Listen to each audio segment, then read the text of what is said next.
There was a time when the only way to uphold justice was to break the law.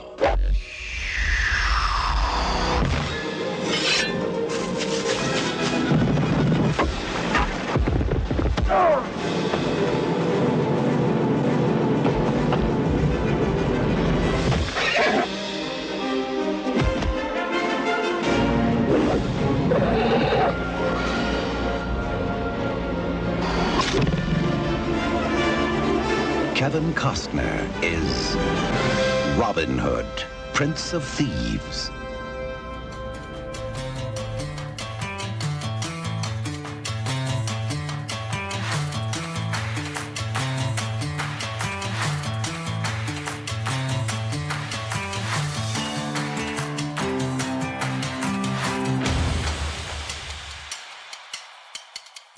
Hello and welcome to episode 24 of We'll Review It, Our Shelves, the podcast where we review the movies on our shelves. Every 2 weeks we'll take a randomly selected movie from our collection and we'll review it ourselves. I'm still Brian Morgan. Are you still Dan Bergman? Last time I checked. Alright. Well, if you're not, you're probably wearing someone else's clothes. Ew. I didn't know I'm wearing Calvin Klein's clothes. It's written on my underwears. Sorry, a little Back to the Future reference for a moment. Yeah. So, we don't have any listener feedback from our Books to Movies and Back episode, mostly because we are recording this a little earlier than we normally do because Dan's going to be out of town on, what is that, vacation? Yeah, more or less, it's with the family, so it's vacation. Yeah, a little mini vacation. Cool. So we are recording this to give Dan time to focus on recreating as opposed to interrupting his vacation with a podcast recording, which I know he would do because he's dedicated. So, without further ado, as selected by the random magic movie button, last episode we will be discussing Robin Hood, Prince of Thieves, Kevin Costner's 1991 entry into the lore of Robin Hood. Oh, wait a minute. This wasn't the Russell Crowe one? No, nor was this the Disney version. Just kidding. I know nor was this the Errol Flynn version. Nor was this the silent version that was made in 1908. Nor was this Robin Hood Men in Tights. That was actually something that I was going to talk about when we get into the episode. So let's roll into how did this movie get on your shelf? It isn't. Oh, okay. This is one of the selections. That's all you. All me. Yay. Yeah. I do remember it with, I don't want to say fond memories, but, it's good memories. Came out, what year did you say? It was 91. Yeah, 91. It was when I was in the Navy, still going to sub school. So still young, naive, whatever. And, big time back in Connecticut was go to the movies. And we went and saw this movie. I have seen a movie in Connecticut, and it was in about 1999, maybe 2000, somewhere around there. And it was probably one of the most expensive movies I've ever been to. I think it was about $10, which in 2000 was... That was excessive back then. Yeah, maybe half again what a regular movie was. Nowadays it's like, ooh, $10? Oh God, it's the cheap one. What is that, a matinee? Mm-hmm. Yeah, that's for the movies that are about a year old that they're showing, Yeah. Well, actually, we have a couple of movie theaters around here that are cinema cafes, and I don't know if you have the brand name there, but I'm sure you have something like it, where it's an old, smaller theater where they convert the seating area into dinner tables, into dining, and you can have waitresses come in and waiters and bring you food and stuff while you're watching a movie, which is kind of a fun experience. Good for the family. Little smaller screen, but still fun. Yeah, we have a couple theaters like that here in LA. Well, it's LA. Yeah, really, really cheap and, comfortable seating and for older movies, Yeah, the one by our house runs first-run movies, and the seats are comfortable. I mean, they're like office chairs that you'd go see in any office anywhere. Mm-hmm. And there are 3 others in the area, and 2 of them show second-run movies. They're about 6 months old, that sort of thing, and they're usually about $3 or so to get in, which is nice. Because they make their money when you buy food for dinner, so. But this movie is on my shelf because, like you, I saw it in the theater and thought, oh, well, that was fun. And I was in the process of building my DVD library. and I saw it. It was reasonably inexpensive, and I thought, oh, well, I'll put that on there. One of the things that when I opened this back up that I noticed was it's the old cardboard container, the old packaging for DVDs. I mean, Mm-hmm. every DVD I've got now is the whole case is plastic. This one's just got the little lip and the cardboard cover, which was That's interesting. that's One of old those school throwback though. kind of things. Yeah, Uh-huh. exactly. And then the other thing, and this is sort of leading into the conversation about the movie because I don't really have an interesting story about how it got on my shelf. It just is there because I wanted to have it. It's a fun movie. But when I put the movie in the player, it started playing like some of the old DVDs used to do, and it picked up in the middle of the movie. I was like, oh, well, I must have been watching this, and it's picking up where I left off. Okay.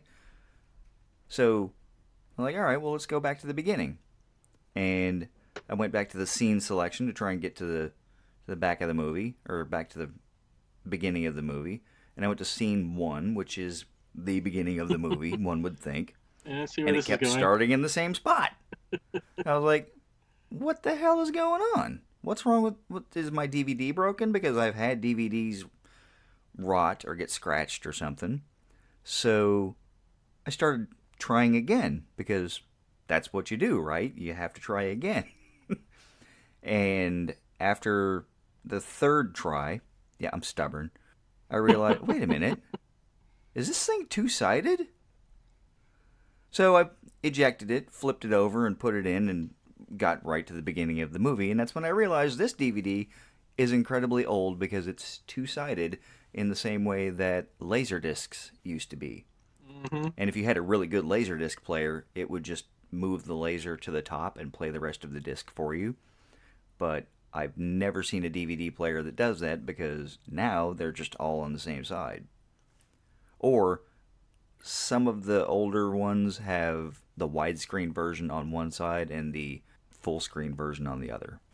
I got a couple like that. But yeah, I was a little shocked and stunned because I had to flip the movie over in the middle of it. Yeah, it's not something you see nowadays. I don't think too many people remember that. Yeah, and it's right at the waterfall scene with Kevin Costner's stunt butt. Because, you gotta have a stunt butt. I have a stunt butt. What's her name? Nice. All right, with that being said, we've already talked about Kevin Costner's stunt butt, which I think in the 90s was kind of a thing. I mean, to show a dude's butt. Yeah, that was kind of a thing, and it was Kevin Costner when he was still highly respected, and He's not highly respected now. he's kind of gained some of that respect back. But there was a low point sometime after this, because he had obviously his high point was Dances with Wolves. That's definitely one of his best movies, and among the top movies for me ever. But when you had movies like Waterworld and The Postman, it just Waterworld was amazing. yeah, a lot of people did like it, but a lot of people were like, meh, and it just seemed like he wasn't doing well. He had a series of, we'll call them lackluster films. Yeah, that's a nice way of putting it. Yes. I try to be nice. Yeah. It doesn't always work. So, but this movie, like I said, was when he was a very marketable commodity in movies, and people were really excited about this one. I remember, it's like when it just before it came out, just about the time before I was really getting into movies and the anticipation and waiting for the latest trailer to come out. Where before we were so excited to see the trailer almost as much as we were about the movie. Where it was just Oh my god, the new where trailer it was like dropped! it's like somebody said, hey, Robin Hood comes out this weekend. You want to go see it? And we're like, yeah, all right, sure, whatever. And we went and saw it. It was like a no big deal thing. Well, here's a question, and I haven't actually read the newspaper in a good long time. I'll read articles on the internet from newspapers, but the actual physical paper, well, I take that back. I read it a couple of weeks ago, but it was free because I was staying in a hotel and they just gave us USA Today. But in general, I don't tend to read the newspaper, and USA Today doesn't carry the movie listings. But do papers still do that? Do they still have the movie listings with sort of, like a eighth of a page movie poster ad kind of thing for new releases and stuff? That is a good question. I have not looked at a printed newspaper, I dare say, in decades. Print is dead, man. Print is dead. I'm not going to lend an opinion to that, but I just know it's not something I do anymore. I do it whenever I get the chance. Probably should. That would up those circulation numbers. By one. Yeah, exactly. Mm-hmm. You know, it's easier to do it online, so what's the harm, aside from newspapers failing?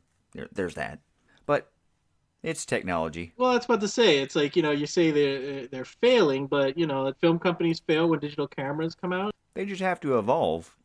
Yeah, and that's the thing. I think, they lived their life. They've done their job. I'd say their life was very successful in putting out information and keeping the public informed and keeping up the First Amendment and everything. I mean, all these things, I'd say that newspapers were a great success, and they've lived their life, and time to move on.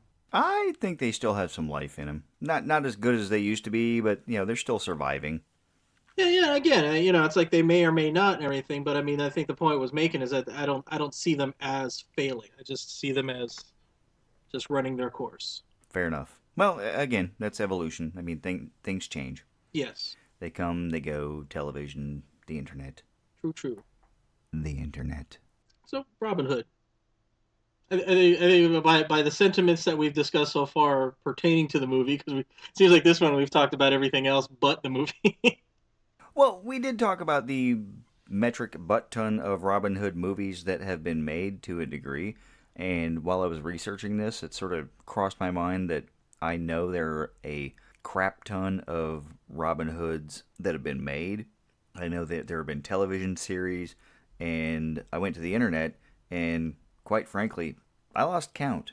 There's a lot of Robin Hood, and there's a lot of different variations on Robin Hood. Yeah, I remember when this came out, I remember the television news film critics talking about this movie. They did make a fairly big deal about this being very different than traditional Robin Hood renditions.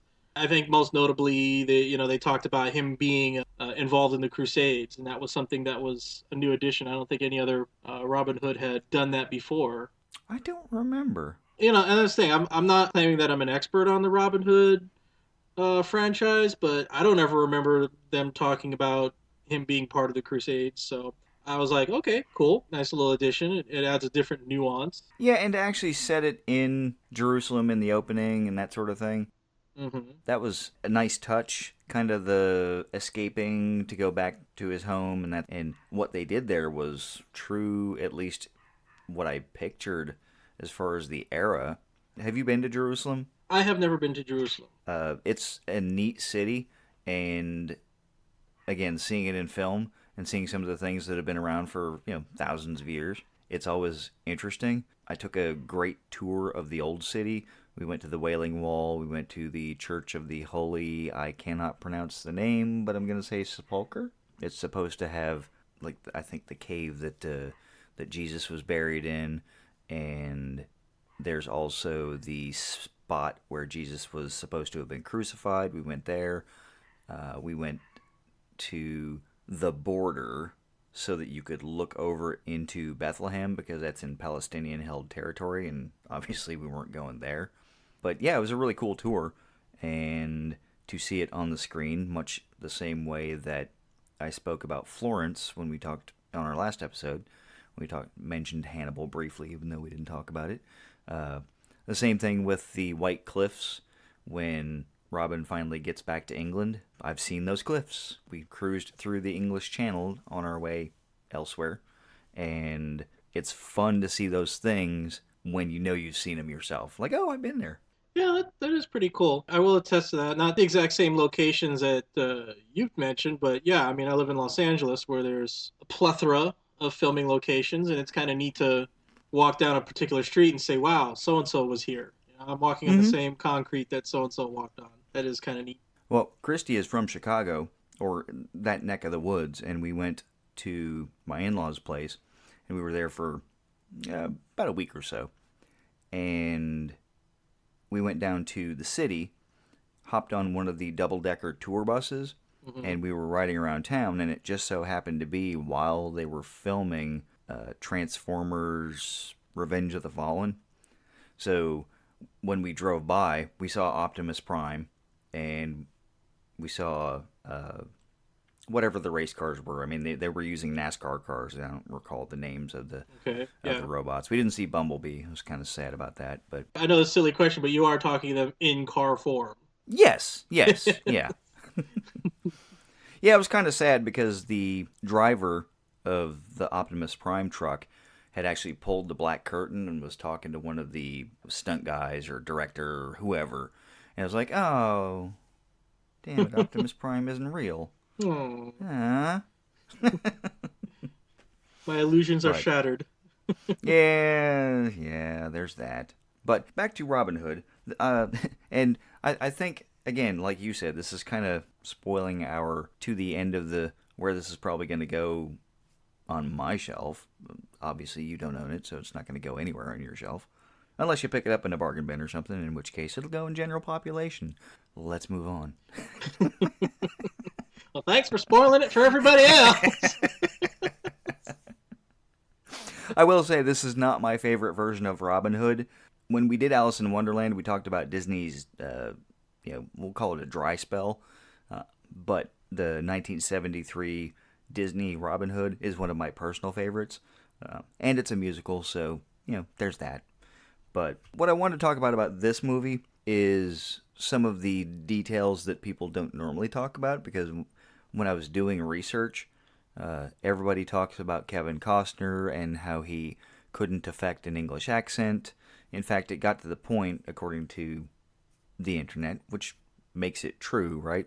Right. That they just said, look, just don't even do it. Just stop. Yeah, that's what IMDb said the same thing. Yeah, it's like the director said, don't do it. Just, don't even do it. Just talk. So I kind of wanted to move past that. Yay, we've talked about that now. Got it covered. Check in the block. But I kind of want to talk about some of the things that I found out that I didn't really know because I don't know the English countryside. But one of the things I did find out was when they land on the cliffs, that's about 200 miles south, or 62 miles as the crow flies. But it's about 200 miles south of the wall that they were walking on. And Nottingham, or at least Locksley's castle, is, like I said, about 62 miles in a straight line.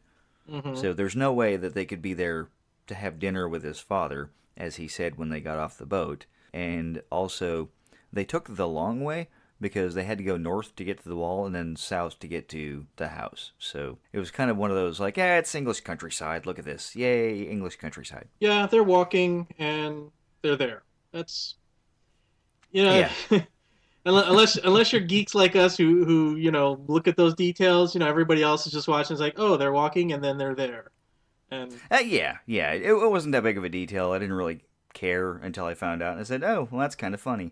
And then it was just a thing of amusement as opposed to a thing I was like, oh, well, that just totally ruined the story for me. Yeah, something like that becomes just kind of like the little trivia, It's funny because I've been seeing a lot of links on Facebook for, my movie links that I have. And there's a lot of them for like, oh, things you didn't quite notice in The Avengers or whatever. And it's just like, okay, this ought to be interesting. But it's pointless little stuff, It's like, I don't care that, in one scene his coat was buttoned and then the next scene it's one button's undone. Yeah, so things like that, it's okay in real life that it's 200 miles away. All I needed was to find that he got to England, they walked a little, they showed up at his house. Story continues. Yeah, and quite frankly, most people don't even pay attention to that. Because the one thing that does bother me just a little bit, again, it doesn't ruin the movie for me, I don't really care, because you see it in a lot of movies. It happens in this movie, it happened in Wonder Woman, it's happened in a ton of movies, so many that I'm not going to list them. But the trip from Jerusalem to England, especially in the 1100s, in the 12th century, that's pretty slow. You're not just going to overnight it. You're not just going to hop a plane and get there. Yeah. That's a long trip. Yeah. And one of the things that, bothered me, or at least caught my attention, was how Robin and Azim are talking like they didn't just have 3 months to yak on the way there. They didn't have 3 months to talk to each other and bond on the way back to England. Like, nope, this is all new. We just sat in different cabins and didn't say a word to each other for the entire time. Yeah, well, you realize is that, Azim being of his ethnicity had to ride in coach, whereas Kevin Costner being an English nobleman rode in first class. So that whole time they really didn't. The ships weren't that big. That's my explanation, and I'm sticking to it. Nice. So here's my question. Now that we talk on the question of Azim, I mean, obviously I've had a lot of years to think about it and everything, and at the time I was like, yeah, Morgan Freeman, man, I love Morgan Freeman, still do. But I don't know. Do you really think his character was absolutely necessary in this? See, again, that was on time for me. Yeah, anyway. Okay. Yeah. No, I don't think he was completely necessary, but he was a welcome addition. It gave the story a little different feel. Yeah, and it served to remind the viewer that Robin was in the Crusades and that he had been gone for 6 years. So it was just a vehicle to show that, I reckon. I don't know. I said I'm not saying I think I could think of a way to do it better or whatever, but I just like, it just upon watching it with new eyes today rather than remembering watching it way back when, it's just like I don't know, it seemed like his character was a little superfluous and there was a lot of cliches, a lot of he's going to have to deal with some prejudice, the scene of him showing him the looking scope, the telescope or whatever.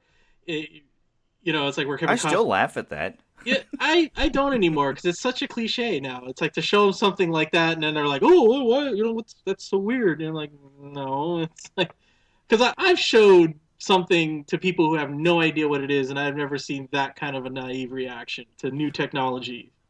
So I don't know. For me, personally, think about the age, though. I mean, that's something that you had never, ever, ever seen before. It'd be like showing television to a caveman. Maybe not that severe, but it's something that you can't really capture unless you see it. It'd be like going back, 40, 50 years with this iPhone thing and saying, hey, look, check this out. Even though you don't get a signal, it's irrelevant. Let's just imagine for a minute that you could have a FaceTime call and go, yeah, look, video telephones, they're coming. Yeah, I mean, if I was to compare it again, it's like the cliche. It's like I could have done without it in Dances with Wolves, but there's a similar scene where Kevin Costner's character, Dunbar, hands Kicking Bird a looking scope, and there's a raised eyebrow, and he just kind of looks at it. And it's not like one of those things where he thought it was like some mystical thing. He just was like, ooh, this is amazing. He takes one look at it, looks again. I thought that was a little more subtle. Yeah, that's a little more, I think... Realistic, yeah, especially given the era that it's set in. It's like, oh, the white man's been bringing out different tools, guns, and that sort of thing. I'm not surprised they have a thing that lets them look farther. The other piece of that, though, is in all the time that he was in Jerusalem fighting the Crusades, he never saw another telescope, another long-distance viewing device. Nothing. What were you doing? Were you busy? I mean, he did spend a few years in prison, so, there's that. 5, I think, to be exact. Yeah, and then you bring up your whole thing, the whole sea voyage. Not once did Azim whip that thing out to look at, hey, what's that on the horizon? Yeah, the entire 3 months at sea, nobody used a looking glass, a telescope, the big eyes, nothing, no binoculars. Like, this stuff just comes out of the blue. Whatever. Yeah, how long have you had that? Where did you keep those? Yeah. I carried this uncomfortable piece of glass in my... Oh, sorry. Wrong movie. I was going to be like, man, you didn't even have that much luggage. Where did you have that? Yeah. But yeah, there were definitely a lot of cliches in this movie. Anything to do with the Muslim faith, which way is east, all of that was pretty heavy-handed on the cliches. I don't know that if they made this same exact movie with the same characters and that sort of thing, that they would make the same stylistic choices. But kind of like you said, I mean, I don't know if I would make the same movie. And not for nothing, we've already mentioned, if this is not your Robin Hood cup of tea, there are like 400 million other Robin Hoods that you can go check out. Daffy Duck is one of my favorites. Yeah, I do. Actually, I do like that one a lot. Yoinks and away! Spin thrust! Yikes and away! Zoinks! Away! Yikes and away! Which brings me to my question: what is it about Robin Hood that is so attractive, I guess, to storytellers that they have to make 10 to 15 versions of it per decade? There's another one coming out this year. Is there now? That's what IMDb told, or not IMDb. IMDb told me that's in post-production. Interesting. I haven't seen anything about that. My theory on that is that just the whole aspect of being the guy, that robs from the rich and gives to the poor, the crusader who looks out for the little guy. I think that's an archetype that resonates in a lot of hero stories. And I think that's something that is a timeless theme that people aspire to either live around or be, that hero to the little guy. Yeah, I agree. The theme is relevant, and it can be set in any time because there are plenty of Robin Hoods that are set in the present day, in the future, and obviously set in the period like this movie. Yeah, and the other timeless part is that there are always the poor and the downtrodden, the people who are oppressed and exploited. You're always going to have that crowd looking for some sort of hero. Now, in today's setting, may not always be Robin Hood, because there's a little bit of a, what, I need some white man coming in, it's like, I can help myself. Well, interestingly enough, the new Robin Hood, Jamie Foxx is playing Little John, and Interesting. Most everybody's white. Yeah, I mean, not that matters, but from a well, it doesn't. We've talked about representation.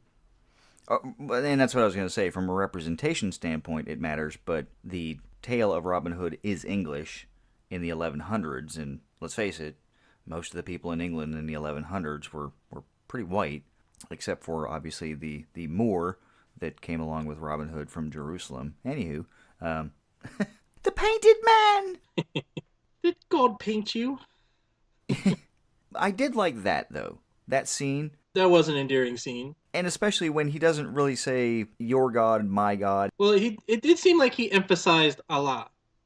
Because, the little girl said, did God paint you? And he's like, but of course. And I'm like, why? Because Allah likes wondrous, or loves wondrous variety. It's there, but it's not smacking you in the face with it. It's just a line that you would expect him to say. I agree with you, because at the time, there wasn't a whole lot of backlash. Well, there was some, but there wasn't a whole lot. Not as much as you see nowadays. So at the time, it never even got a mention when we saw it or anything. But I don't know, today's audience, if this was a new movie and they saw that, somebody would be making a big deal of it. I think some would. I just don't think that the majority of people would. I didn't say the majority, but someone would be making a big deal about it. Well, sure, but nowadays someone's going to make a big deal about everything. Yeah. That doesn't mean they represent the majority. Yeah, true. But they make it sound like it, and it would be something we would hear about. Yes, and that goes to the judging an entire group of people by a very minuscule percentage. Yeah, it happens. It happens a lot.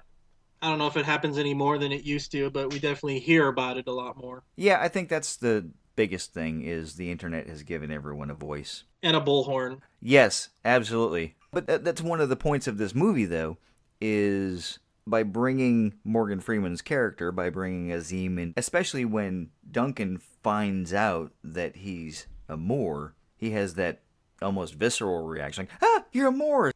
But then they grow to bond, so they realize that, hey, you know what, maybe we should just accept people for who they are, and they can bring something to the fight, if you will. And he did in the end of the movie when he stood up on the wall and said, "Fight with Robin Hood!" And again, if I dare say, if that was nowadays, everybody they're like, "You fight with Robin Hood, bye."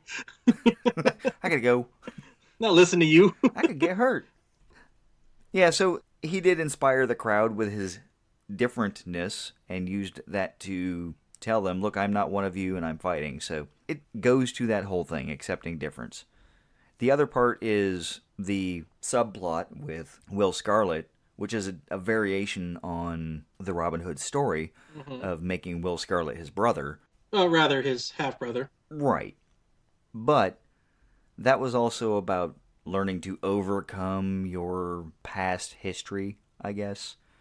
It really does go back to one of the previous conversations we had where there are characters who are overcoming the mistakes of the past, even though they weren't necessarily theirs, because Robin's dad could have stayed with the other lady, but he chose not to.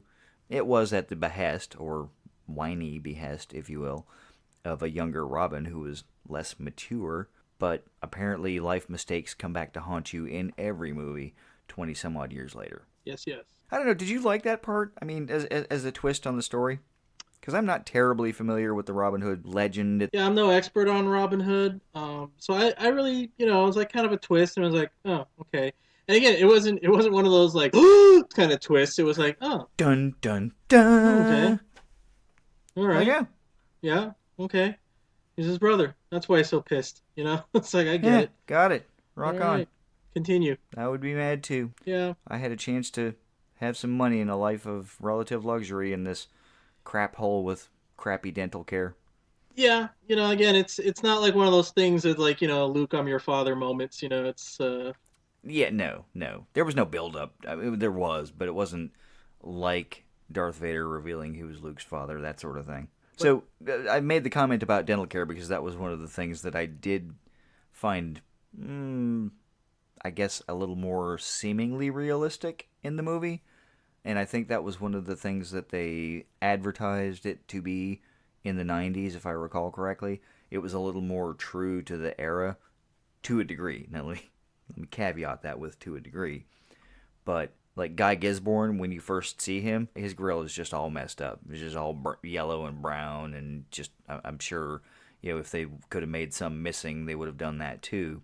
Because, well, it was the 12th century, and it wasn't like you were taking really good care of your teeth, except unless you were wealthy, in which case you had some methodology for caring for your mouth hole. You got a pie hole. Oh, you got a pie hole. Look at it. Oh, that's nasty. Take a bath. And that was another thing, bathing in the 12th century, kind of an issue. Not really a thing you just, randomly go do, unless you happen to have a waterfall handy. Which he did, of course, conveniently. And conveniently timed, too, so that he could deliver the line, taking the lady's advice. Yeah, it's funny. You mentioned the character of a guy, and the actor who played him in this movie, the Michael Wincott. I think more people would recognize him if he is to be recognized as like the main villain in The Crow. And it's just funny, like he had a kind of a long, I don't say a long stint, but he had a pretty good stint in movies during the 90s, and then sort of disappeared. And it's a number of actors in this movie kind of like fall under that category. Of course, Kevin Costner, like I said, he kind of went into a little downfall. Looked like he was about to become one of those actors, but he kind of made his little comeback, a few movies here and there. But him, just like the lady who played Maid Marian. Yeah, Marianne Mastrantonio. Yeah, Mary Elizabeth, actually. Mastrantonio. That's Marianne. There was somebody in that same time frame that was a Marianne. Well, I don't remember. I don't but know. You're right. Yeah, Mary Elizabeth Mastrantonio. Yeah, she was a very attractive lady. She did some pretty good. Let's see, what was she in? She was in. Well, she was in The Abyss, and I liked her in that. Yeah, that was a good role for her. The Perfect Storm. So she had a reign for a little while, and then just kind of disappeared. And then she just sort of went quietly into, I don't want to say the night, but she disappeared. And maybe she was difficult to work with. I don't know. Yeah. A lot of TV credits towards the end, but right in the recent past, yeah, definitely. But she was Oscar nominated, so it wasn't as though she was a crappy actress. Yeah. So and then Christian Slater as Will Scarlett. Yeah, I was gonna go to him. He's another one that was really huge in the 90s. And then he just disappeared. Disappeared. I mean, figuratively, I think he's still doing stuff. Yeah, doing a lot of television apparently. Oh, that's right. He was in Mr. Robot. I started to watch that and then got away. I think the last time I saw him in a movie was when he did a cameo in Star Trek 6. He was a messenger, Mr. Sulu. Is that, you got a problem with that? It's like, oh. Nope, I'm out. Yep, he was the communications officer. Tell him, George. And yeah. More tea, please. But yeah, no, he was big for a little while, and then he just sort of, again, disappeared. And I can't help but wonder if maybe it was like, I don't want to have to deal with the fame, or if he just wasn't getting the jobs. I don't usually go looking for why people left. It's just sort of like, yeah, all right, cool. But going back to like our Mimic episode, sometimes there could be a catalyst for why he left. Now I'm intrigued. We must find him and ask him. Yeah. Yes, one day.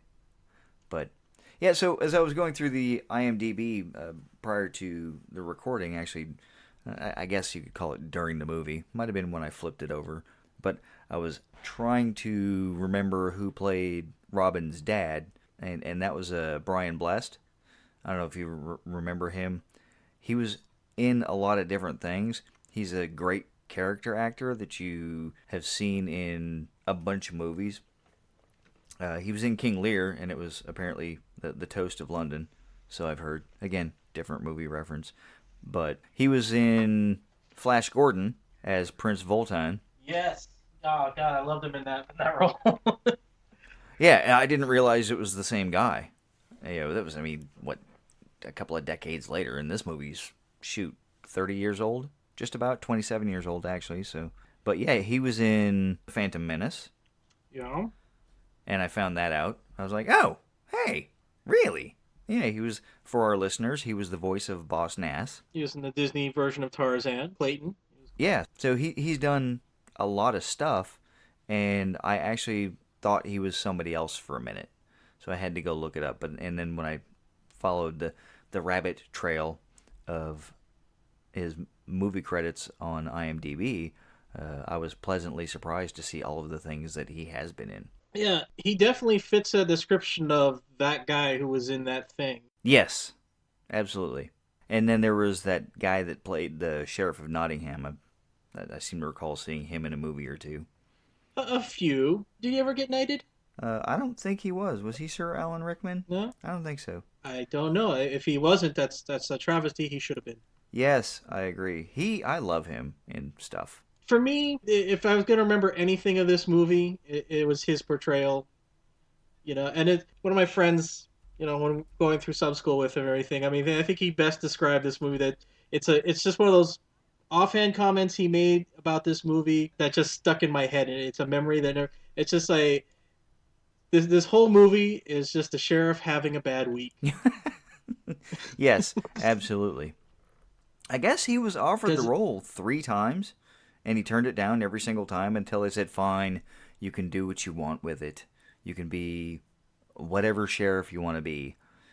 So, this was his sort of interpretation as opposed to him being directed in a specific way. And the call of... Say that again? So, usually you get the director kind of saying, okay, look, here, I want you to feel this emotion. I want you to convey happiness tinged with a little bit of anger and a little bit of sadness, and I want you to just keep it on your face.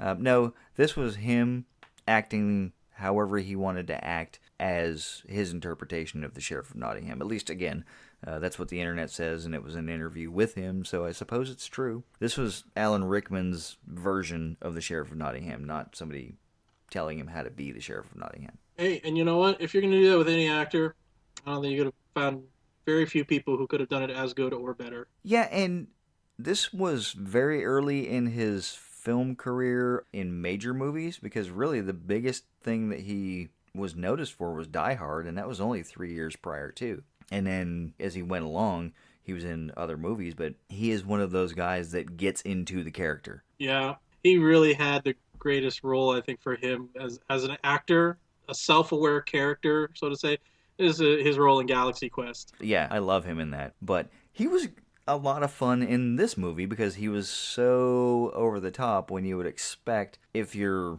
we'll call it royalty or whatnot, that you're going to be a little more reserved, if you will, a little more plotting and plotting, not plotting. And he had a plan, but it was sort of the standard... Had a monkey. Yeah, and had a monkey wrench thrown in the works. But it was a standard plan. It was like, okay, I want the throne.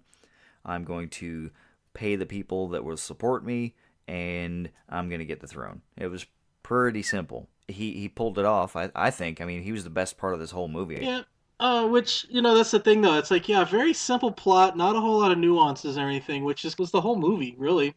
There wasn't anything overly complicated about this movie, which I think is what made it kind of enjoyable, but This movie had a very strong sense of character and really evoked a historic view of the. I really wish we did video of it. I want people to see that face. As my good friend Solon Olivier would say. Yeah, there was so much hand gesturing for our listeners, and the one thing I didn't do was start shoveling. Like, yeah, just keep shoveling. Which may as well have been the same thing. No, but yeah, it's a lot of things. A lot of lines were just. It was so funny because some of my friends were just like, "Oh, that line's so deep," and I'm like, "No, it wasn't." Nobility is not what you're born into. It's defined by your actions. Yeah, I think there are more poetic ways of saying that. I get the sentiment, but Yeah, exactly. It was all right, cool. In fact, there was a there. lot of there was a lot of criticism of Kevin Costner for his delivery of the on a log speech, if you will. We were trying to get the town folk all fired up to go do what it is they were going to do, and fight the power. And they said, yeah. He was really having a hard time inspiring warm oatmeal to be warm oatmeal. Good job. But going back to Alan Rickman, when he is talking to the scribe, and he's talking about how he's going to up the bounty on Robin Hood, it's like, fine, make it 25,000 crowns. And the scribe, because I love that part, oh, I don't think it'll work, sir. Why not? Because it's the poor. They love him, sir. Why do they love him? Fine. And he goes off on the rant about cutting off the food to the lepers or whatever and all that kind of stuff. And then he says, and call off Christmas. That was an ad-libbed line. That was Alan Rickman just throwing it out there like, we'll see how this flies. And they kept it in. And it's an oft-quoted line because whenever I would see someone exceptionally frustrated, I said, are we going to call off Christmas? This is not a terribly deep movie, but I do quote it every now and again, especially specific parts when people get riotously angry. Like, oh, all right then. And whenever Azim comes in and the witch sees him, like I did earlier, the painted man! That's I don't want to say a classic line because it's probably, people have been calling it racist, but it's, he was painted, his face was painted. So he did, yeah, tattoos. But it's one of those lines where you're like, yeah, the actress pulled it off really well and made it memorable, so do we forgive it for potentially being racist? I don't know. I don't think I've ever heard anybody make a big deal about it. So and I hadn't until I was doing the research. I'm like, really? I guess I've forgiven it because I never really thought of it that way. So that's where I was going with that. No, I don't think anybody has. No, somebody has. It's on the internet. It's true. Okay. Abraham Lincoln said that. Right. So there's that. Yeah. Okay. But yeah, going back to the Robin on a log scene real quick, that is sort of a tradition of a lot of Robin Hood movies. Gotta have Robin on a branch, on a log, standing on a tree or something. Robin's got to be there so he can give his speech to the folk to get them rallied around the bow, flag, something, rallied to the cause. Up against the sheriff, which, some of the point I like to bring up, I don't know if this is a good segue and everything. We're talking about how Alan Rickman really kind of went over the top with his character. And, the thing I'm thinking, I think he kind of had to because he was really kind of acting for two characters. Because one thing that's missing in this version of Robin Hood that is in all other Robin Hoods is because in this one, it's the sheriff making the bid for the crown, taking advantage of the king's absence. Yeah, he's making up for Prince John's absence. Right. Prince John is the one who's usually doing that. The Disney one, every other subsequent and everything, so yeah. Grabs his ear and sucks his thumb. I really do feel like we're spoiling our conversation about the Disney Robin Hood version because like I said, that's one of my favorite versions. So Do you think having Prince John would have cluttered the movie too much, having too many facets to pay attention to? no, because then you could have got rid of Guy Griswold, not his real name. No. Guy Gardner. That's a deep cut for you Green Lantern fans. I think you could have got rid of that character and then used the Sheriff of Nottingham in that role, and maybe had Guy as a lower level lieutenant. So I don't think it would have made it too much different. I think it would have taken away from Alan Rickman as the sheriff, though. That was going to be my thought, just kind of thinking about it. It's yeah, if Alan Rickman was going to stay the sheriff, then he probably that the character would have been overshadowed, or rather, the sheriff would have had a bigger spotlight than what was necessary because it was Prince John's plan. It probably just would have ruined. It wouldn't have made it would have made him less of a villain. Yeah. And then we wouldn't have got that classic death scene. And for some reason, and I don't know, well, I know why, this always makes me think of The Mask, even though The Mask came out 3 years later. But when Jim Carrey's doing the you got me, Tex. That almost makes me think of Alan Rickman's death scene, where he's pulling the knife out and falling down. It's such a prolonged movie death scene, and I really don't think we'd seen anything like that in a while, because a lot of the movies in the mid 80s, even into the 90s when this came out, death appeared to be instantaneous. You get shot one time in the leg and you're dead 10 seconds later. I don't really know why, but hey, what the hell? There seems to be this association with people dying immediately after a bad thing happens, and that's not always the case. So I did appreciate that in the movie. It gave it a little more gravitas, if you will. So some of the stuff that I was reading on the internet, and again, it's, I don't want to say uncomfortable, it's part of the characterization of the sheriff, but there was some discussion about the attempted rape scene. Like, it's a little heavy for PG-13, don't you think? Like, yes and no. Yeah. I mean, I've seen worse things in PG-13 movies. Yeah. But the disturbing thing so much is not so much that it was portrayed in a movie like this. It's just the memory that's involved. And that's the thing, confession time. I was really naive at the time. Didn't quite have the knowledge that I have now, and I was part of this crowd when we first saw it. Is that that scene when you see him wedge his feet between her legs and force her legs open.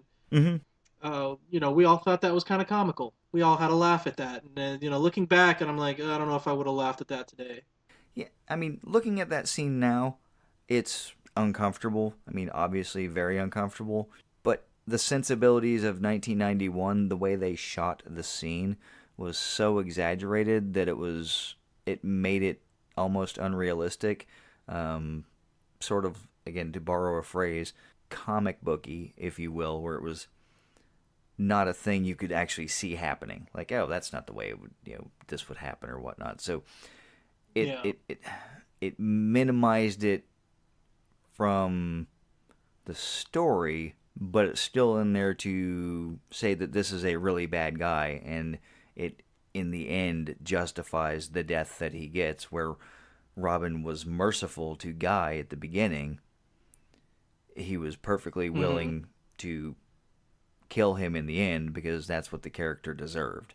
Now, in the end, he had to do it shortly, and he didn't do it with his father's sword, but which was a little bit different spin on what you might normally see. Is I think the movie trope is he would get his own father's sword back and kill him with that.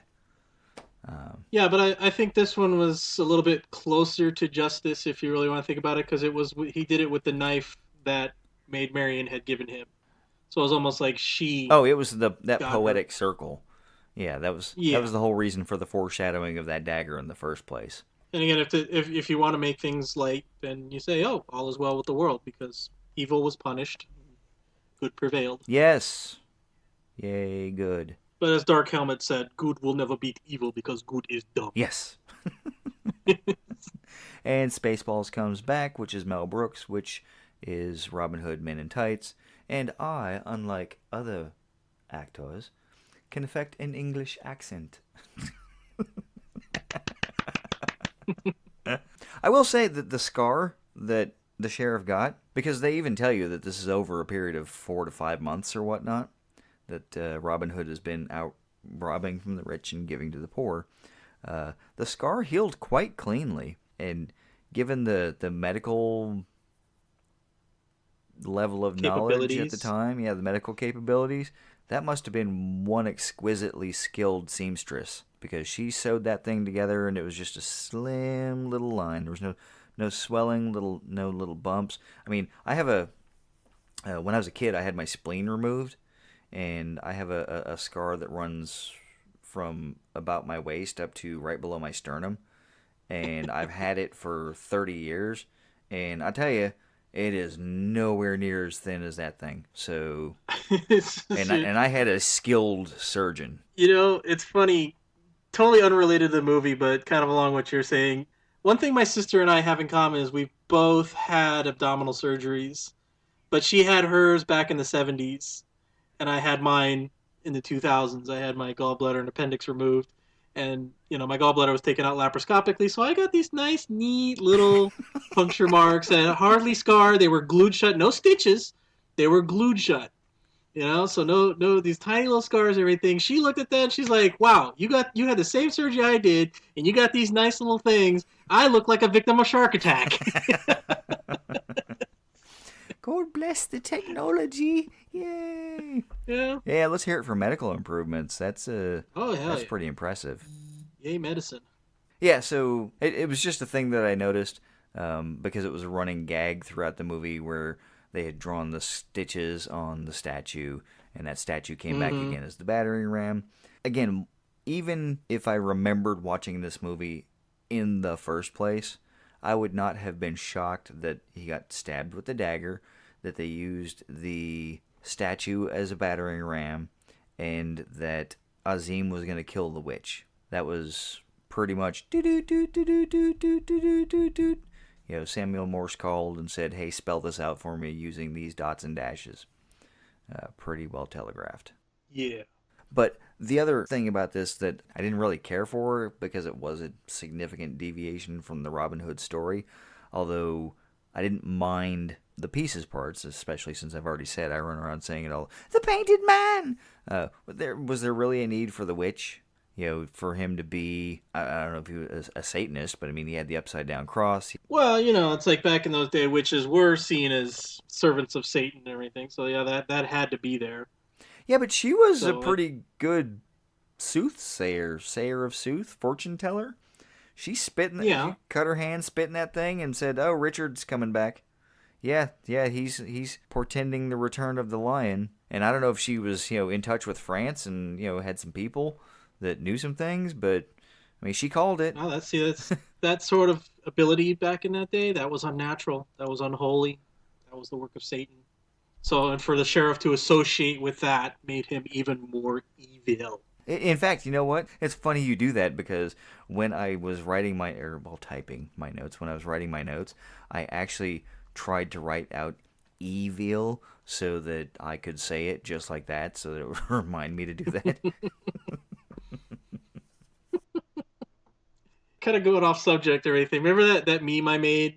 And I said it's like, Peter Parker gets bit by a spider and he gets spider sense and super strength. I get bit by a spider and I get necrosis and projectile vomiting. Shall I use that for good or for evil? Yes. And I wish I could have done that inflection, Evil. Should I use it for evil? Anyway, so back to the witch. I would use the projectile vomiting for evil, like Chunk did in Goonies, but that's just me. That's just... Well, maybe not anymore, but I definitely would have then. So, one of the other things, and getting back to, not necessarily Alan Rickman and Guy Gisborne, but one of the things that they did with the cameras was whenever they did a close-up of Guy and the sheriff they always had that sort of just about Fisheye? fisheye thing going on, so they looked distorted and not normal, so you could exaggerate their features and make them look, I don't want to say less human, but it gives you that they're not regular people. They're off. Like, yeah, it's the camera angle or the lens. Yeah, I do remember that. I thought that was interesting, though. It was a nice directorial choice. I did like Friar Tuck in this movie. He was pretty awesome. He was definitely one of the interesting characters. He was there for comedic relief, and I was okay with that. Yeah, and of course, and that's the funny thing. That another memory I always have of this movie. Again, I saw it first. Full year in the Navy. And it's have a bunch of kids who are away from home and they think they're hot shit for being in the Navy, and that scene when he's talking about grain, which any fool can eat, but God made for a better purpose. So let me exalt the wonders of beer and everything, and the whole crowd of sailors, yeah, beer, we're so tough, It's like, yay, beer. yeah, beer. Okay. And then they go out and drink Budweiser. I'm like, oh, see, you said beer, not that. But he had some of the funniest lines, like you said, the beer thing. The part where he really brought home the other people know things that you don't necessarily know, when Little John's wife was having their baby. Said, I recognize that I may be godly, but I am not worldly. And he gives props to the Moor, to the dirty heathen for saving Little John's wife's life and birthing the baby. But again, that goes to that sub-theme of the movie of accepting people who are different.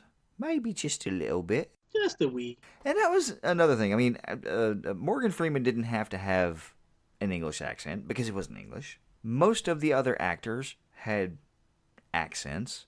And then Robin is talking pretty much like every other American on the planet.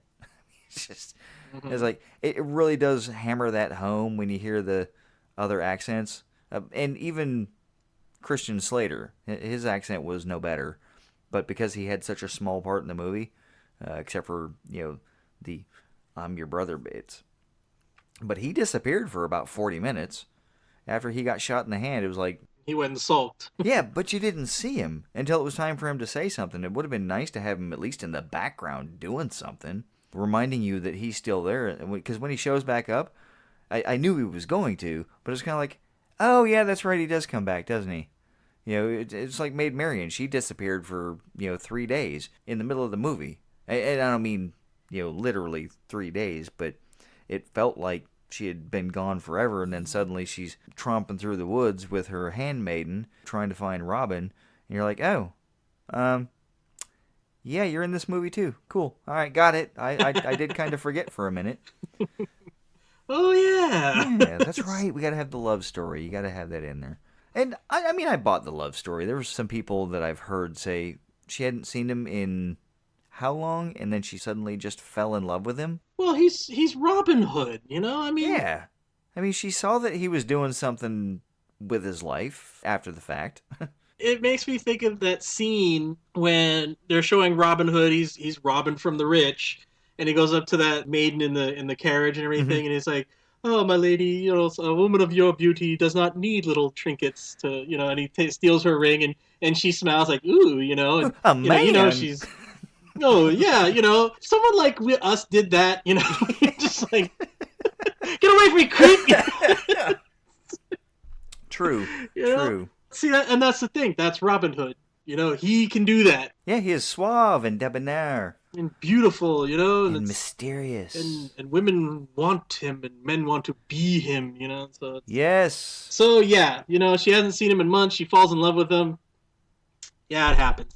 Well, and also, most period pieces like that are swoony love at first sight kind of thing anyway, and it wasn't like they didn't already have a history. So, they established her frustration with him when I last saw you. You were trying to burn my hair, yada yada yada. Mm-hmm.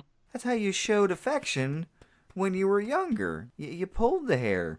It's like telling little girls when they're sitting in grade school, like, "Oh, he's just pulling your hair because he likes you."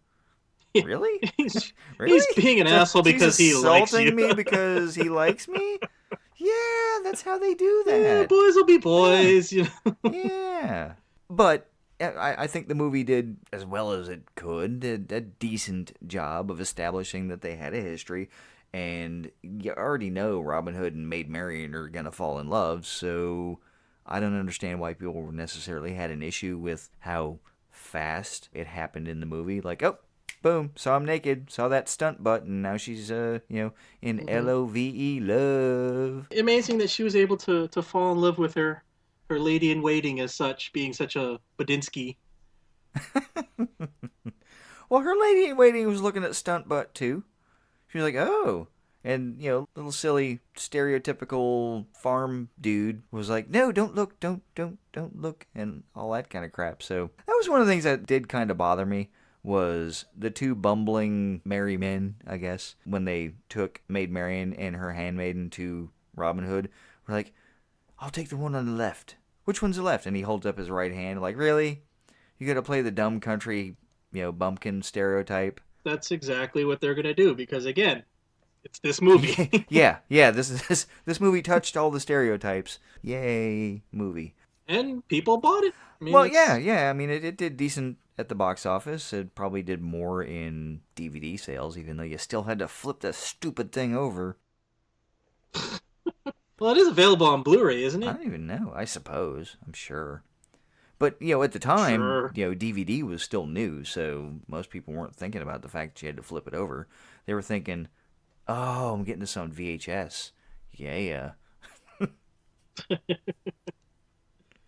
Okay, weird sidebar because I said it. What does VHS stand for? Video home system, I thought it was. Oh, okay, sure. I'll buy that. Because DVD doesn't really stand for anything. They keep throwing... Digital video disc? No, it does stand for that, but it doesn't officially stand for that. Because it was like digital versatile disc, or, there were a number of things that they tried to make it stand for. And there's nothing from what I've seen that's, really particularly official. Really? I had no idea. Because when they first came out, I thought, digital video disc. That's what they made it stand for. Okay. But yeah, so going back real quick to Morgan Freeman using his horse knowledge to birth Little John's 8th child. One of the things I did notice that kind of amused me a little bit was how Mrs. John Little, she didn't get any baby leave, and she was out there fighting for the cause. She had a baby, and 3 days later, she was out there hacking and slashing. Don't tell me you need maternity leave. I'm kidding. Was this a question? No, you get your ass out there and you fight a rebellion, damn it. No, actually, no, that's the thing. Remember, Little John said, no, you should take care of the other 7. Yes. You want to keep her barefoot and pregnant. Stay home. Well, it was the 12th century. You had to make a whole lot of them because not all of them were going to survive. Don't talk to me about getting hurt. I've given birth to 8 babies. That actually, looking back, I was actually kind of proud that got a cheer. Yeah, it was funny too. I mean, and that's why it got a cheers, because it's a funny line, and it's also one of those like, look, I'm out here, you fighting, I'm fighting. I don't know, I mean, and I'm not about to stand by while one of them gets hung. Yeah, exactly. I did like her confidence in the plan. Otherwise, I don't know that if it were my wife and one of our children were about to get hanged, I don't know that she would be sitting up on a ledge calmly saying, hello, lover, while she hands me a sword or whatnot. I don't want to say that was out of touch with the scene, but I did like the accent bit. It was kind of a, hello, lover. Mm-hmm.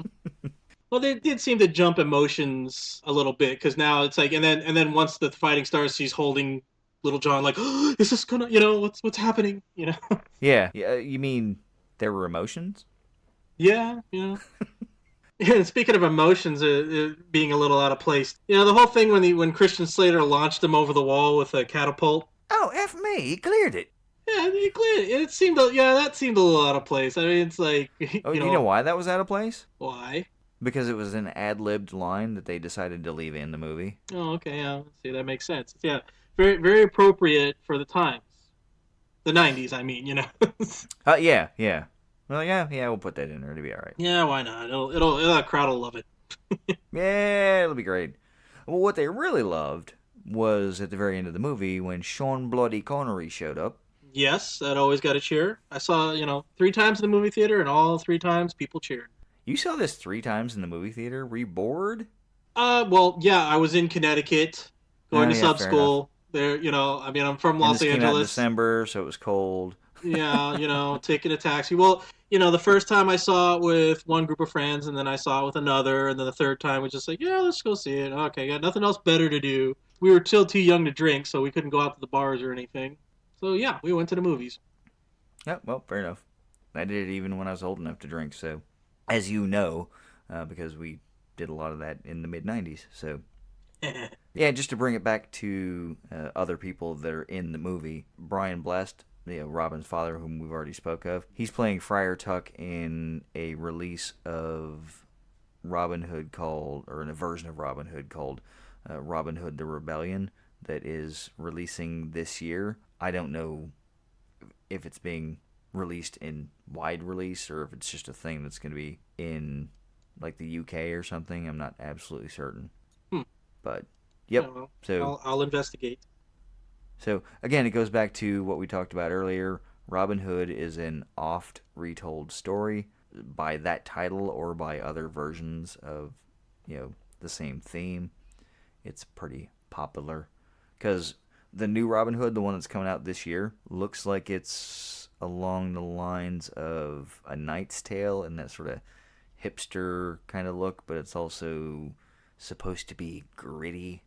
So, because that's how we do things now. We do things gritty. Yeah, we're very suspicious of things that are too nice. Too clean, too clean, too joyous, too happy, which I get. Yeah, I think we're a lot more cynical now. I mean, maybe not everyone, but I think our movies tend to be a bit more cynical in that you can get away with not giving the movie that Hollywood ending that we talked about earlier on our last episode. Yeah, I remember that. And I think it's because in contemporary times, we're a lot more prone to see the things that were hidden from us. And I hesitate to use it, but, the darker side of reality. Before, I mean, you look back, World War II, nobody saw the bodies of the battlefield. Nobody saw how horrific the D-Day invasion was. All people were cheering is that we beat Jerry back. Yay! We assaulted Fortress Europe and we won. And that's what people cheered on. People wanted to feel good about it, They didn't want to see the carnage. Well, nobody wants to see that. Well, that's the thing. Nobody wants to see it, but now we kind of do. People have this morbid curiosity because now, it's like, you jump ahead to like the Vietnam War. You saw a little bit more of that in the news. There was a little bit more access to the reality. And part of the credit belongs to why that became such an unpopular war, because people saw how bad war really is. Yeah, and they saw the gore of the bodies and that iconic photo of the young girl that was burned by napalm in the middle of the street. Yeah. You didn't see that in World War II. You damn sure didn't see it in World War I. Unless somebody was out there with a drawing stick trying to get that all drawn up real quick. And then the stuff we see now, not only is it full, vivid color, but you see it on loop. Just some of the events of the last few months and in the last year, or even the last couple of years. You see cell phone footage from inside the scene. You see, the same footage on loop. But they stopped showing it for a good long time because of that. Back in the day, you only had CNN. And even the first Gulf War, Desert Storm, Desert Shield, CNN covered that war, but it was a lot of green screen and a lot of rounds flying every which way and tomahawks going in. Like, there's nothing wrong with a tomahawk. That's just fine. That's just a missile. Nobody died. It just blew up a building. Yeah, there was a lot of that during the Gulf War, the White House briefings when everyone used to call it. It's like, oh yeah, this is the Nintendo War, because you never saw what that bomb blowing up that building meant to the people on the ground. Yeah. You basically saw the video game aspect of it. Boom. All right, you blew it up. It went in the window. Ooh, amazing. Yay. Yeah. Ooh, level up. Yeah, USA, USA. It's like, that's... And people were curious about that. You're like, oh, wow, okay, cool. Our bombs are so precise. And we achieved this smashing victory. And then as you continue onward, They're like, oh, wait a minute. You mean people actually die? That's when it starts getting, I don't want to say unpopular, but I guess that's a word. When it starts to gnaw at people's conscience is when you start seeing the grisly footage of people being pulled from the rubble. I was presented the question, and it was specifically talking about America. So if the people of America were shown all the carnage that war brings, and to all the people that it brings it to, and it caused them to say, no, we don't want to go to war, then isn't that a good thing? Isn't that to say that let's work harder on diplomacy? Because, I mean, if it is something to where it's like where we actually have an invading army crossing our shores, and actually threatening our lives, then, people would say, okay, this sucks, it's going to cause a lot of bloodshed, but we're going to go do it, because we're defending our homes. But if it's something like, the Gulf War, where what are we here for? What are we doing? Is this just for oil, or is this for what? And if they say, no, we're not going to fight this war because that's our children that we're sending. And if we're going to send them, we're going to send them for a worthwhile purpose. Isn't it worth having to put up with the uncomfortable pictures? Not to take this too much farther down that rabbit hole, but it depends on the war. Like Desert Storm, Desert Shield, it was about pushing back the aggressors out of Kuwait, and that was worth doing. I think that there have been conflicts in the past that I personally haven't necessarily agreed with, but I don't think that armed conflict is necessarily how do I want to phrase this? I don't think that armed conflict is necessarily the worst thing in the world that a nation can do to protect its interests. I'm not saying I want to go invade everybody, but some things are worth. But that is the American way. Well, that's a take on it. I think that there are some things that are worth defending, and like I said, in the case of Desert Shield, Desert Storm, we were defending the smaller country from the bully. It was worth doing. And that's the thing, though. We did it, and then it was over with. Yeah. No, and that was the thing, and we achieved our objectives. We had a clear, defined mission. We achieved the mission and said, okay, and here you go. Here's your stuff back. We're gonna go do our thing over here, and we'll be all good. So from that aspect, it was the right thing to do. Now, going to not seeing the death and carnage from that one, because you saw all of the Tomahawk shots and all the footage from the Tomahawk cameras and the missiles going in and the green screens and all that kind of stuff. In this movie, which is set in the days of swords and bows and arrows, after the big battle scene with the Celts, you don't see much carnage.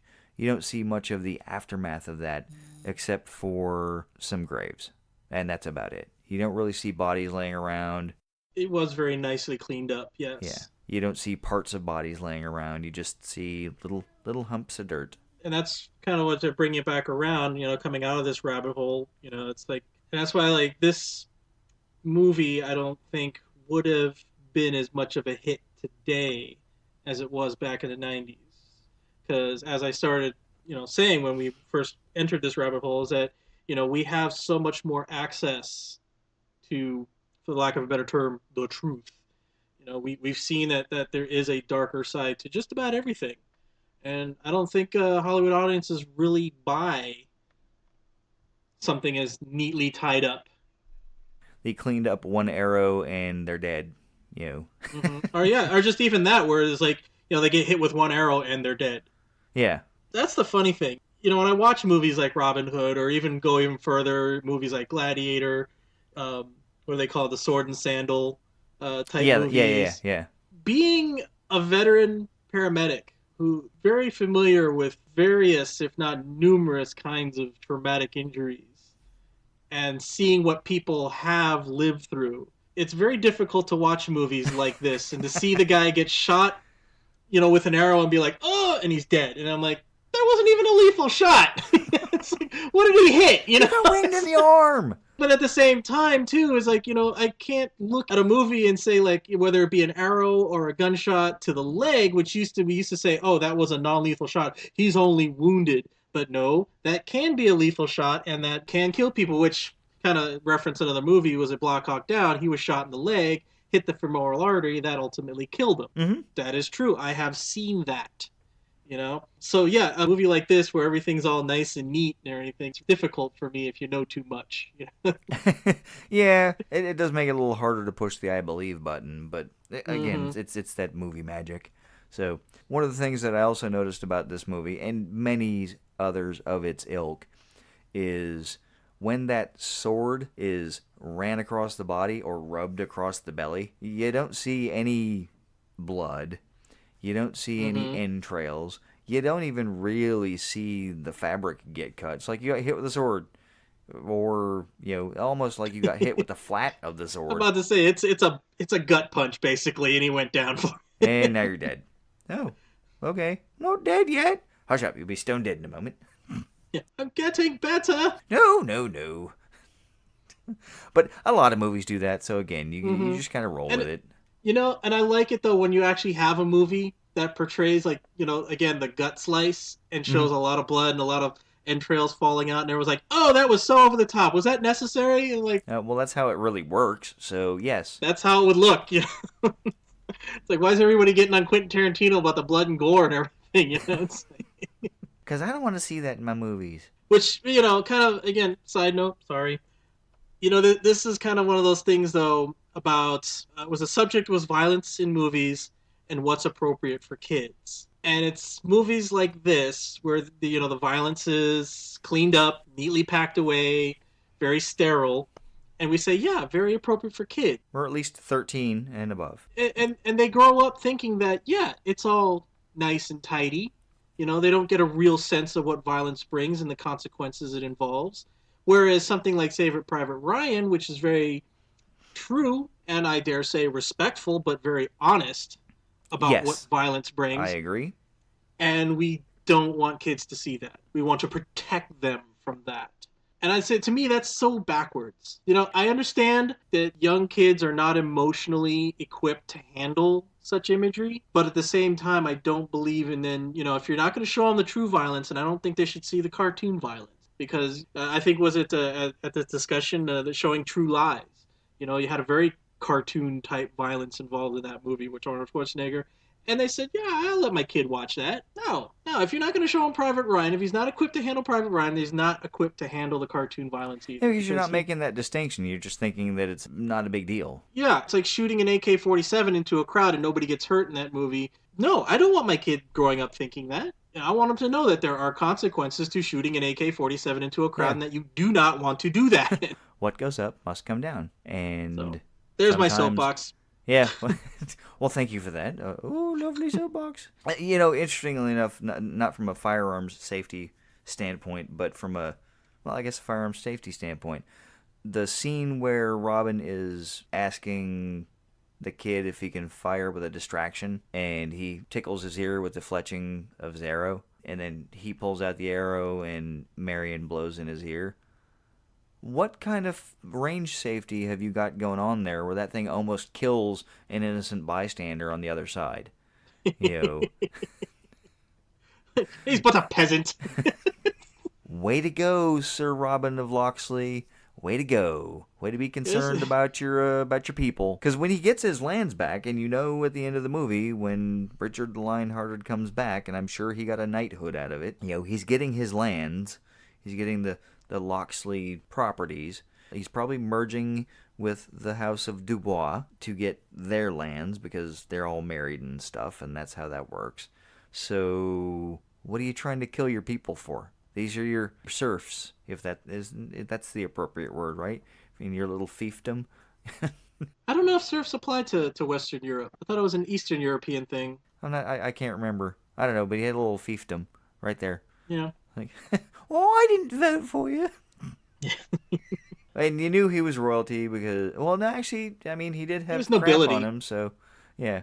He did put horse crap on himself, so that was nice. Everybody was there. Royalty, nobility, the gentry, even the rabble. Oh, the rabble. We love the rabble. Nice people, the poor.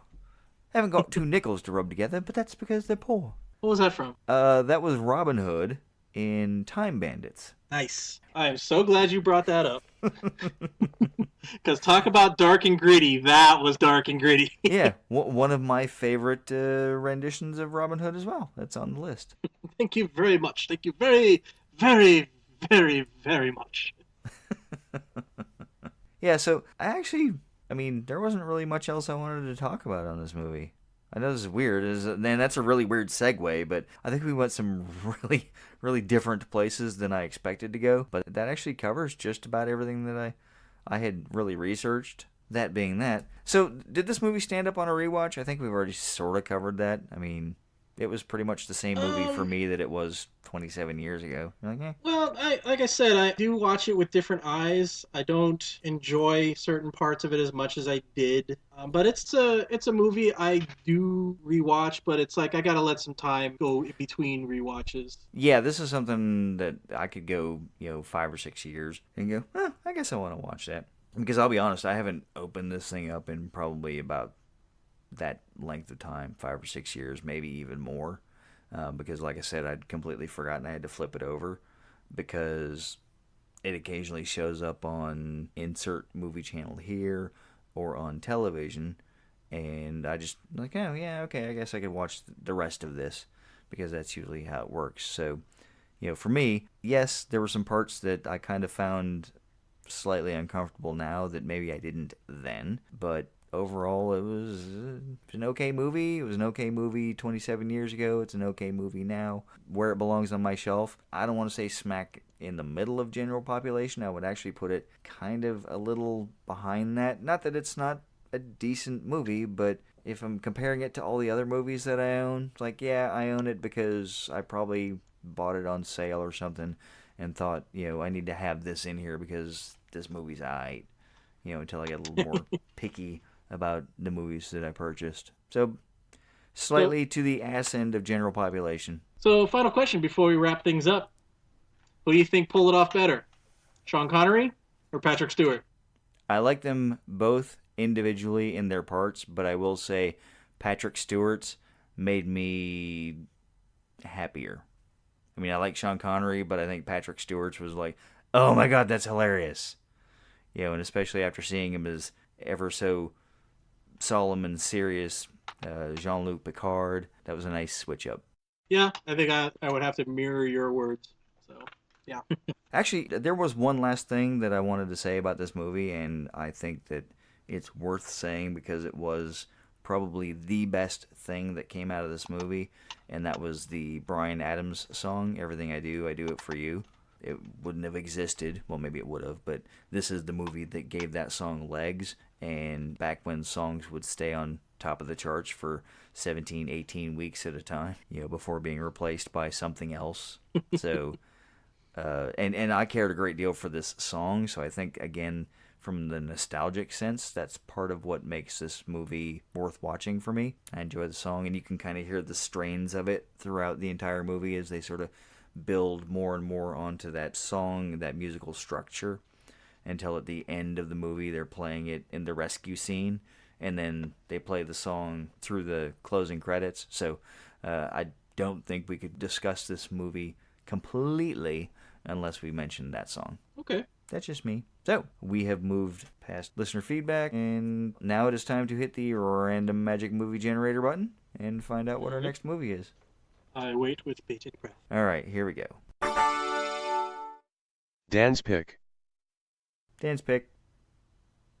Dan's pick. Wow. Dan's pick. Get a movie on the shelf, pull it down, watch it yourself. It's Dan's pick.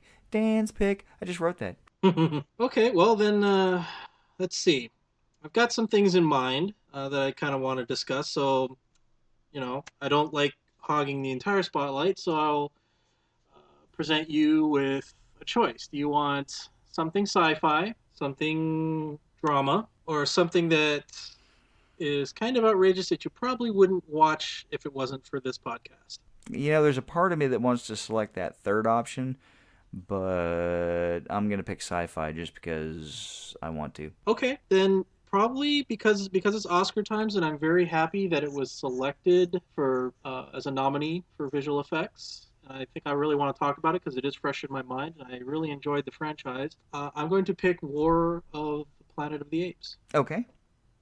That's I Oscar think nominated? I have to go look again. yeah, I posted it on Facebook that it was Oscar nominated for best visual effects. Oh, okay. Well, there you go then. So, War for the Planet of the Apes. Yes. There you go then. I can do that. Sweet.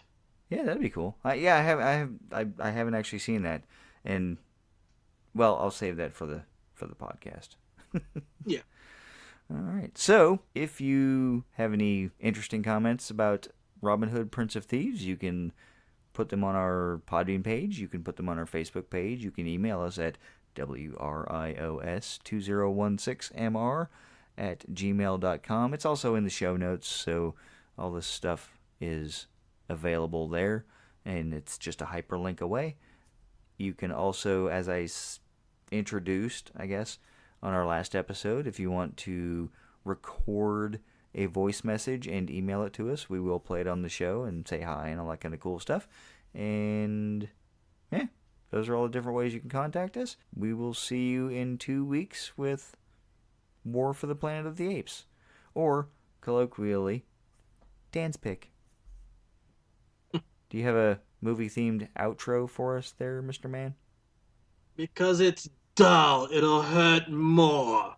All right, see you in 2 weeks with our next podcast.